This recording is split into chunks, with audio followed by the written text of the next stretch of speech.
Olá, investidores! Sejam bem-vindos ao nosso vídeo do Panorama Matinal. Aqui você fica sabendo tudo sobre o que impacta os seus investimentos, tanto no Brasil quanto lá fora. E também fica sabendo tudo o que impacta nas commodities. A gente comenta sobre o clima, a gente comenta sobre as condições das lavouras lá nos Estados Unidos, aqui no Brasil, evolução de plantio, enfim, a gente comenta realmente tudo o que possa impactar o preço da sua commodity e também como você pode se valer disso na hora de negociar o seu grão, seja você produtor ou consumidor. Então vamos lá, começando falando aí sobre as agrícolas. Ontem a gente viu um trigo subindo, né? Puxou aí o milho também na carona.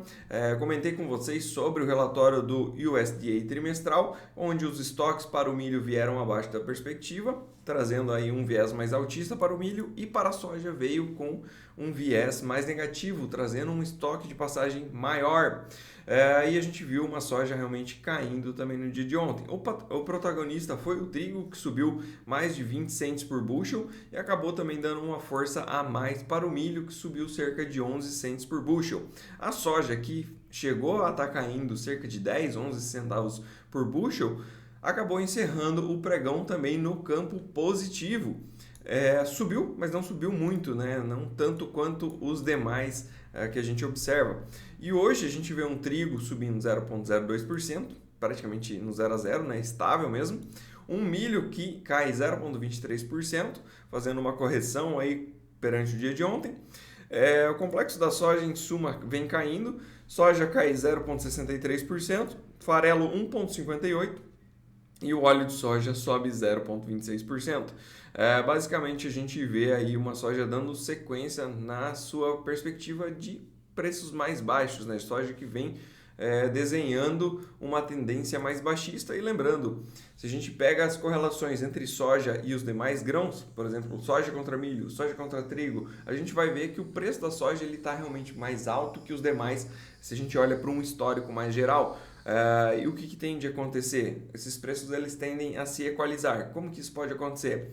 Com a soja caindo mais que os demais grãos, ou se a soja fica estável e os demais sobem, tá? Então, alguma coisa nesse sentido deve sim acontecer, porque essa relação entre eles não é normal, e nesse mercado ela é muito forte porque ela acaba impactando na quantidade de área plantada de cada cultura, né? E também na tecnologia empregada em cada plantio. Ou seja, se eu tenho preço pendendo muito para um lado, eu vou equalizar ele plantando mais de uma outra cultura. Enfim, os preços eles tendem a voltar para uma normalidade onde a gente leva em considerações os custos de plantio e também a produtividade, né? Então é natural que a gente veja aí um milho, por exemplo, contra uma soja, onde uma soja compra aí mais ou menos 2,2 milho, tá? Então seria normal a gente ver esse patamar. Vamos dar uma olhadinha como é que ficou as condições das lavouras lá nos Estados Unidos. Segunda-feira, né? Lembrando que toda segunda-feira a gente tem esse dado, ainda tem, né? Daqui a pouco a colheita lá acaba e a gente para de mostrar esse dado, mas por enquanto ainda temos. Para a parte de bons excelentes, não tivemos alteração nenhuma no milho, então seguiu aí com 53% de bons excelentes, 1% a mais do que o ano passado. E atualmente já tem aí 23% da lavoura de milho colhida lá nos Estados Unidos. Isso ainda é 4% a mais do que o ano passado e apenas 2% acima da média dos últimos 5 anos. Então a colheita lá está avançando, ela deu uma seguradinha, ela vinha mais rápida na semana passada, porém ainda assim está mais rápida do que os últimos 5 anos. Para a lavoura de soja, a gente viu uma melhora nas condições, subiu 2%, indo para 52% contra 55% do ano anterior. E na parte da soja, a gente tem uma colheita já também chegando a 23%, contra uma média dos últimos 5 anos de 22% e do ano passado em 20%. Também deu uma desacelerada, mas ainda assim segue acima da média dos últimos 5 anos. E essa pressão de colheita lá nos Estados Unidos, lembrando que ela é menor do que aqui no Brasil, por quê? Porque lá eles têm muito armazenamento. Os produtores lá têm silos e acaba que eles podem estocar por mais tempo, esperar preços melhores, e também eles utilizam muito a bolsa para se proteger, né? Diferente daqui do Brasil, que quase nenhum produtor utiliza ainda, né? Esse mercado ele vem mudando, mas o ponto é que lá nos Estados Unidos cerca de 93% aí dos produtores utilizam a bolsa de valores para proteger o preço dos seus grãos e também tem o estoque, né? Então eles conseguem fazer uma negociação bem apurada aí para os preços dos seus grãos e não ficam tendo que causar aquele alvoroço de corrida para vender, né? Que acaba empurrando os preços para baixo.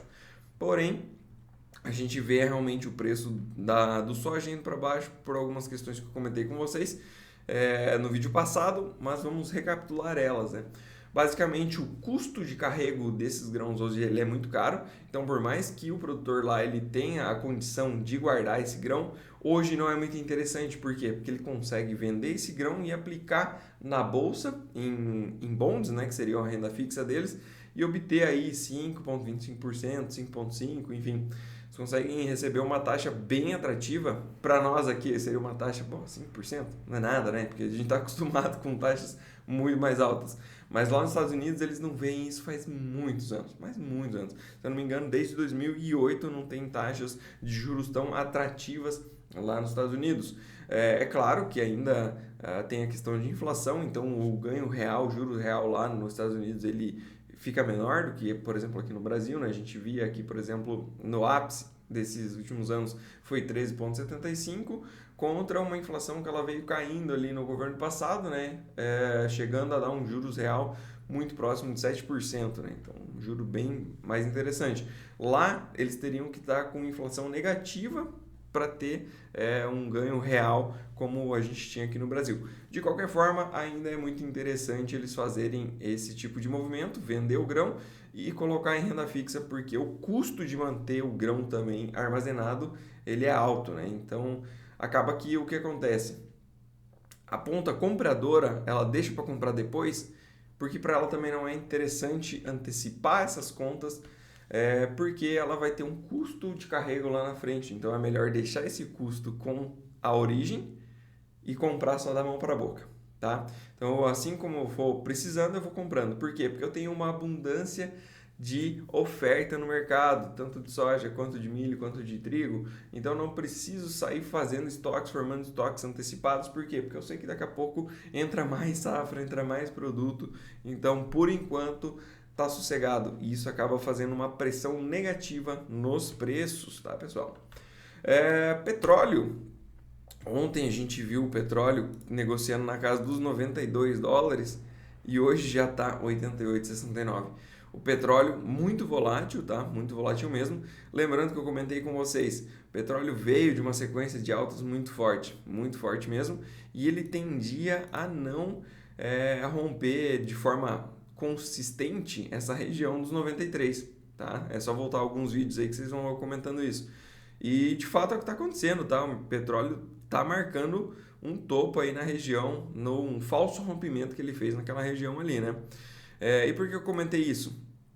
Porque o mercado, pessoal, ele é como se ele fosse um nadador. Então pensa o nadador, ele consegue, você pega aí o Michael Phelps, ele consegue, né?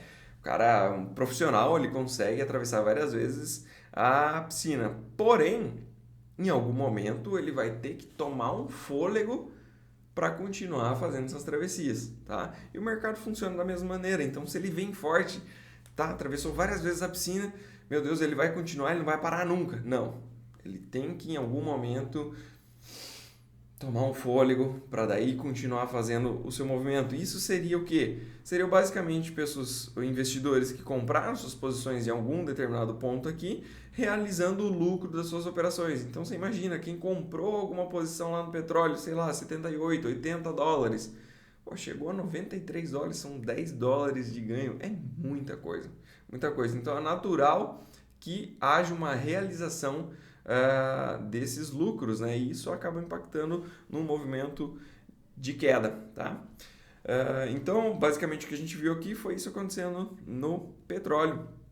E ele agora fez esse movimento aí, considerando que ele já perdeu as mínimas anteriores, a gente pode afirmar categoricamente que ele fez sim um falso rompimento nessa região dos 93. E o que a gente pode esperar agora? Bom, a gente pode esperar um recuo dos preços até a região aí dos 83 dólares e 50, mais ou menos, tá? Caso surja algum novo motivador aqui, a gente pode ver uma recuperação não tão intensa para esse petróleo, né? Pode ser que ele não caia tanto, chegando aí talvez na metade do caminho, a 86 dólares e 50. Mas, de fato, para ele fazer um movimento novo chegando aos 100 dólares, teria que ter algo que impulsionasse esse mercado. Poderia ser o quê? Poderia ser a volta da China com um consumo maior nessa Golden Week. Lembrando que é um feriado de uma semana muito importante lá, onde é utilizado aí pelo mundo inteiro para medir a febre da China, tá? Então, se eles viajaram muito, consumiram muita carne de porco, consumiram muito óleo vegetal, enfim, tudo isso é avaliado após essa uma semana aí de feriado deles, ok? Então, se a gente tem um consumo exacerbado lá, a gente pode ver realmente um petróleo voltando a subir com um pouco mais de força, testando novamente essa região onde ele fez um rompimento falso. Tá? De qualquer forma, 88 dólares acaba aliviando um pouco a pressão inflacionária aí também no mundo, é um fator a ser comemorado. E não é tão ruim assim para Petrobras, tá? Porque Petrobras, lembrando, ela vinha trabalhando com uma defasagem, então de nada adianta eu ter um petróleo a 93, sendo que eu estou vendendo ele a 80 e poucos, entendeu? Não adianta mesmo. Enfim, falando agora dos outros, a gente viu ontem uma queda no óleo de palma de 1,67%, hoje segue nesse movimento mais baixista, médias descendentes, ele tende aí a perder em algum momento esse suporte na região dos 368 e caso isso aconteça, pode ampliar fazendo uma queda bem mais extensa.